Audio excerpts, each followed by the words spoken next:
20 mind-blowing historical coincidences that can't be explained. 1. The Lincoln-Kennedy parallels.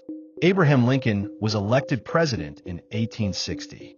Exactly 100 years later, John F. Kennedy was elected in 1960. Right away, that's a curious overlap. But when you start to line up the details, the coincidences become downright eerie. Both men were assassinated on a Friday. Both were sitting next to their wives, and both were shot in the head. Lincoln was shot in Ford's theater. Kennedy was riding in a Lincoln car made by Ford. Even their secretaries' names line up. Lincoln's secretary was named Kennedy, and Kennedy's secretary was named Lincoln. It doesn't stop there. Both assassins had 3 names: John Wilkes Booth and Lee Harvey Oswald, each name totaling 15 letters. Booth fled a theater and was caught in a warehouse. Oswald fled a warehouse and was caught in a theater. And both presidents were succeeded by vice presidents named Johnson, Andrew Johnson after Lincoln, and Lyndon Johnson after Kennedy. Historians often caution that people love finding patterns, and some of these facts are coincidences while others are slightly overemphasized. But the sheer number of parallels has made this one of history's most famous sets of coincidences. 2. The Hoover Dam's first and last death. The Hoover Dam, one of the largest engineering projects of the 20th century, wasn't just a marvel, it was deadly to build.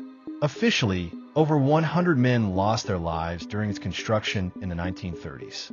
But here's where it gets strange. The very first recorded fatality at the dam site was in 1922 when a man named J.G. Tierney drowned while surveying the Colorado River. Construction hadn't even fully started yet, but Tierney became the project's first victim.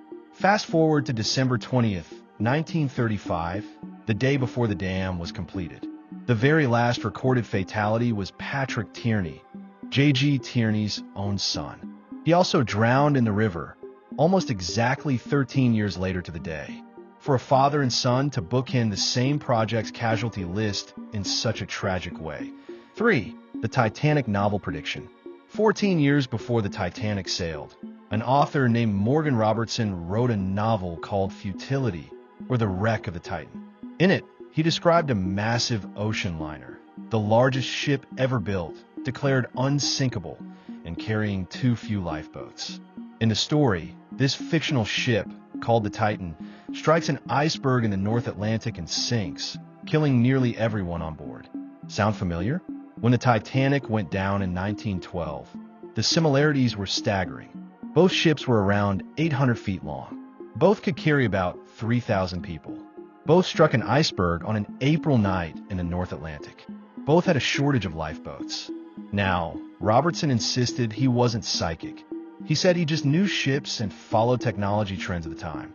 But still, the overlap between his Titan and the Titanic is so uncanny that it's become one of history's most famous literary coincidences. 4. The Jim twins. In 1940, identical twin boys in Ohio were adopted by 2 different families who didn't know about each other. Both families, by coincidence, named their new sons James. The boys grew up not knowing the other existed, but their lives ran in parallel. Both loved carpentry. Both drove Chevrolets. Both had childhood dogs named Toy. Both married women named Linda, divorced, and remarried women named Betty. Each had a son, one named James Allen, the other James Allen. When they finally reunited at age 39, the coincidences were so extraordinary that psychologists studied them. Their case became famous as the Jim twins, and it sparked ongoing research into the balance of genetics and environment in shaping who we are. 5. Violet Jessup, Miss Unsinkable. She worked as a stewardess and nurse on passenger liners in the early 1900s. In 1911, she was aboard the RMS Olympic when it collided with another ship. She survived. The very next year, she was serving on the Titanic when it struck an iceberg and sank. She helped women and children into lifeboats and survived that disaster too. Then in 1916, during World War I, she was serving as a nurse on the Titanic's sister ship, the Britannic, when it hit a mine and sank. Once again, Violet Jessup made it out alive. 3 disasters, 3 survivals. That's why she became known as Miss Unsinkable. Thanks for watching. If you watched all the way to the end, comment grilled cheese. Subscribe for more history content.